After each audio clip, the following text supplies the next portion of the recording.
the world he didn't exist. And by blinding the population to a sector that actually is trying desperately to control them, it's almost like the Star Wars movie. These are not the droids you're looking for. It's old Obi-Wan's mind control tricks are underway here. The public, the media, they are blind to what is coming towards them. People who've read Totalitarian are waking up big time. It's like taking the red pill in the Matrix and finding out what's going on down the rabbit hole. It really is like that. And that's the reaction I'm getting. I mean, we had a big interview on George Norrie's show, Coast to Coast AM, just before Christmas. And, you know, he puts both of us to shame. 4 million listeners simultaneously to that show. Actually, he's got between 19 and 29 million listeners, give or take about 400 to 500 affiliates. He's the number 2 talk radio show host in America, just beyond, just underneath Rush Limbaugh, who's number 1. He's number 2. Rush. So yeah, and it's staggering, and the impact of that, I think, is that Americans have read more about totalitarian than New Zealanders have, but the book is there, and as all the reviews are coming in and saying is, well, you know, regardless of whether it sounds all spooky, there's the documents. This is the agenda. It's there in plain sight. You can see what the Pope did in 1965. You can see what this crowd did. You can see what the Freemasons did. You can see what all these other secret societies got involved in and did right up to the present day. You can see what their agenda is, how they've written the education policies for New Zealand and America and Britain and Australia and Canada, specifically to condition the public to believe in their new regime. And this is a really, really dangerous thing. Totalitarian is a weapon for anybody who reads it, because it is like taking the red pill. It's like, wake up, smell the coffee. This is life-changing stuff for you. Now, naturally, the powers that be don't like me, but that's just, you know, goes with the territory, I guess. Well, I also have this other thing, and I wanted to ask you if this has ever happened. I know that you're kind of like mature and well reserved and stuff like this, but every now and again, the denial and the brainwashing of other people and the abuse that they give me for trying to save their ass frustrates me so that I scream and I yell and I get really enraged and so on and so forth before eventually calming down again and going back to work. Has this happened to you? Yeah, it is a frustrating process. It really is. You feel like bashing your head against the wall and just going, duh, because you can't lead a horse to water and force it to drink. It is frustrating because the knowledge is there at their fingertips if they would only look and see. Sadly, a lot of people are so hung up on their own mentality, their own intellect, that they refuse to consider other arguments. Now, one of the things that I've been conscious of as a journalist is that I like to keep my friends close and my enemies closer, because I don't believe that I can do a decent job as an investigative journalist in actually uncovering and debating an issue in this story if I don't fully appreciate the argument that my opponents are making, regardless of how much I like them or not.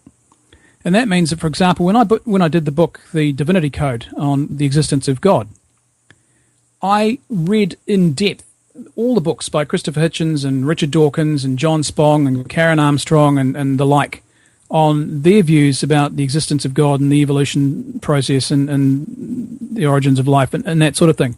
I needed to know their arguments accurately so that I could then assess them, assemble the evidence that I felt showed their arguments were weak, and put it together in a book. If I'd just gone out there and written a book off the top of my head, paying no attention at all to the arguments that my opponents were raising, it would have been a very stupid thing to do.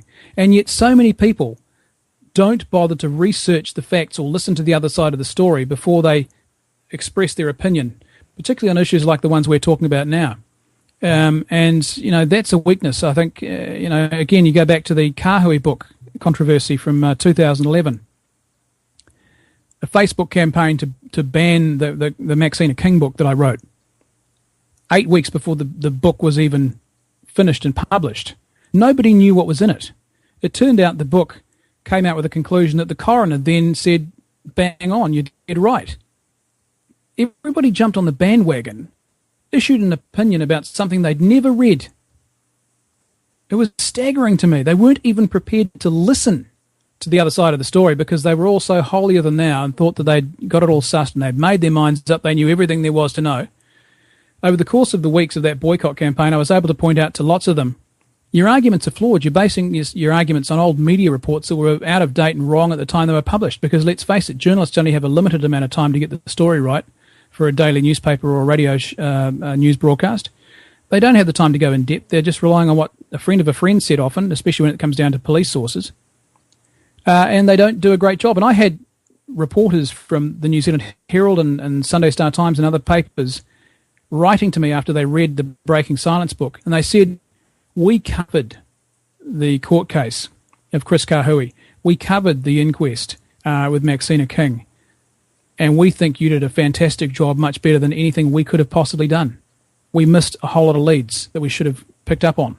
And that was my colleagues, my peers, telling me after the event that Breaking Silence was a worthwhile book, and they got something from it, and they'd covered the court cases.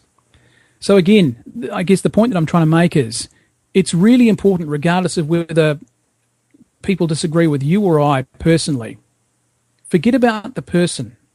Listen to the argument. Is the argument logically sound? Is it valid? Do the facts stack up? Do the facts support the conclusions being made? Sure, there's room for debate, but let's have an honest, realistic debate, not a hate session.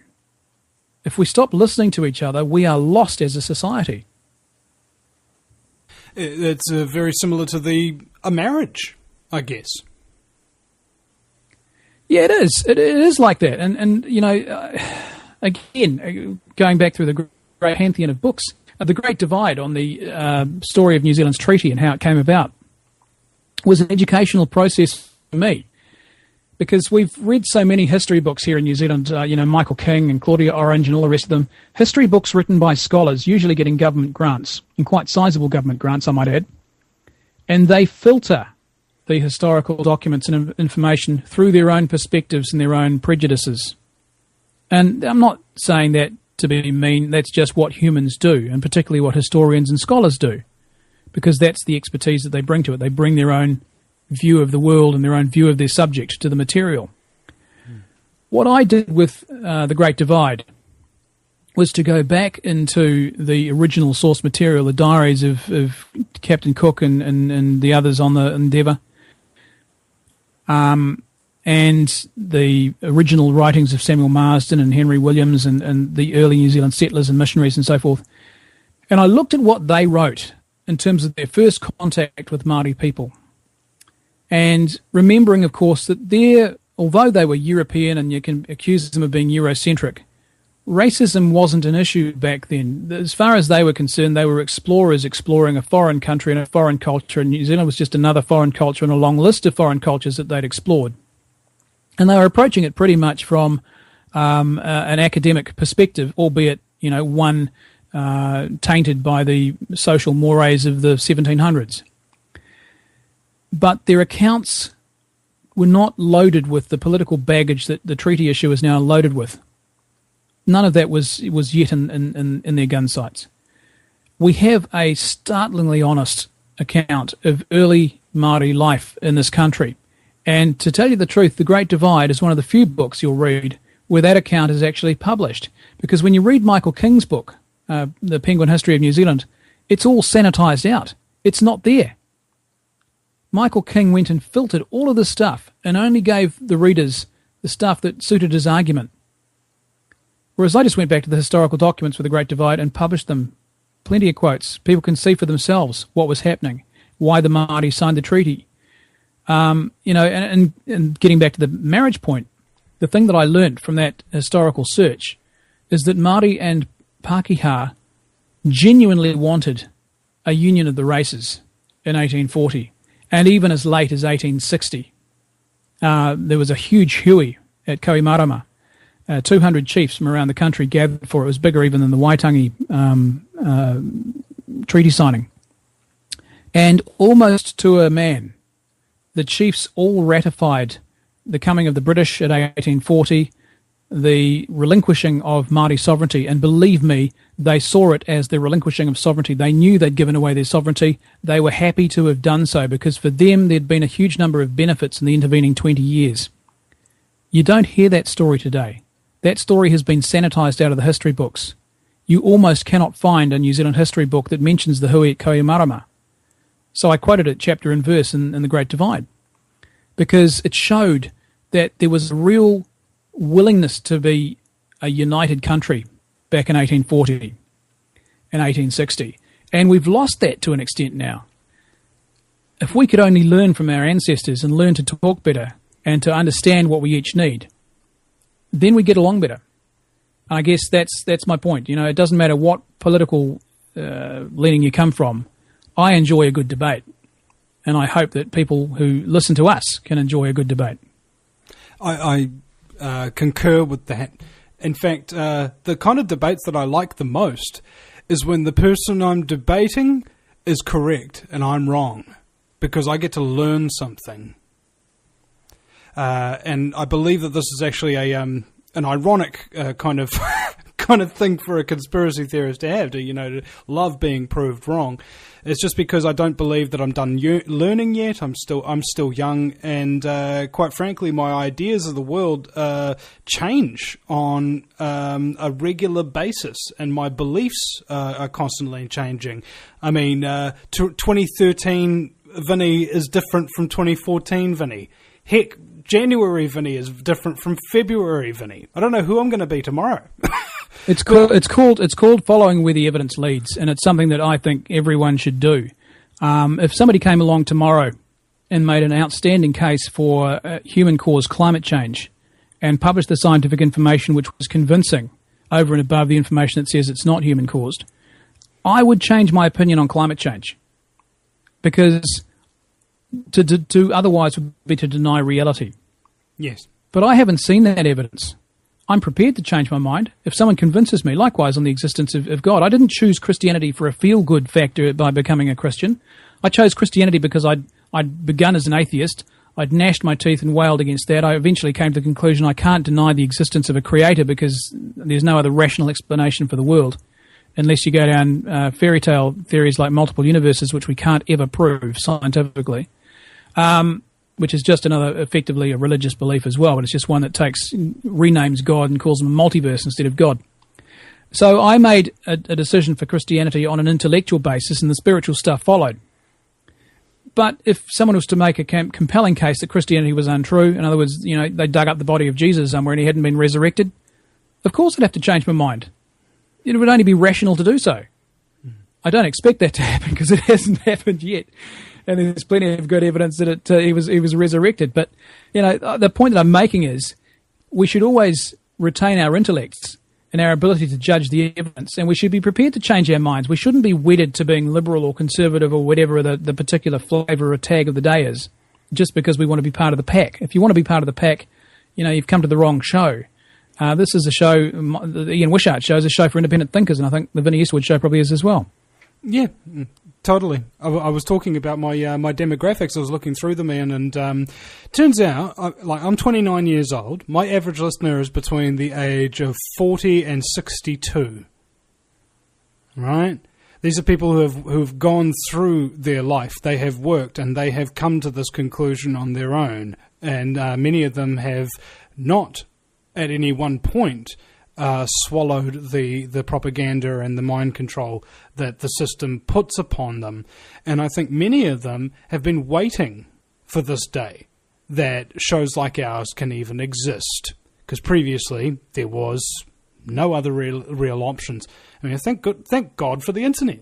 I don't think God invented it, but still. That's right. I mean, it's really important in this independent. But again, people need to support it. They need to listen. They need to be prepared to tick the boxes and say, yeah, we do listen. We do support this. We see the need for this sort of independent media coverage of things, because the mainstream media are doing a shocking job. Sadly, so many people believe the mainstream media, and I was part of the mainstream media. That was how I made my daily bread. But I was never dumb enough to sit there and think that my fellow journalists were doing, the absolute best job they possibly could. I mean, they're good, honest people, but they're still people with a perspective. And if they've been brought up in a particular way, if they've been educated in a particular way, if they've been taught to be journalists in a particular way, that will filter through, and that's what you're seeing. I mentioned a moment ago about people being blinded to what's coming to them. These are not the droids you're looking for.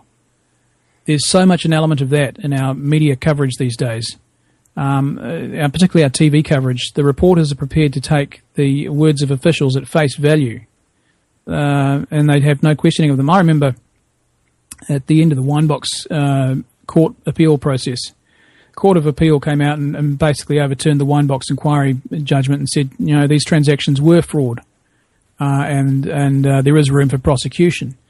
And I remember Bill Birch, who was treasurer at the time, being interviewed on News Talk ZB.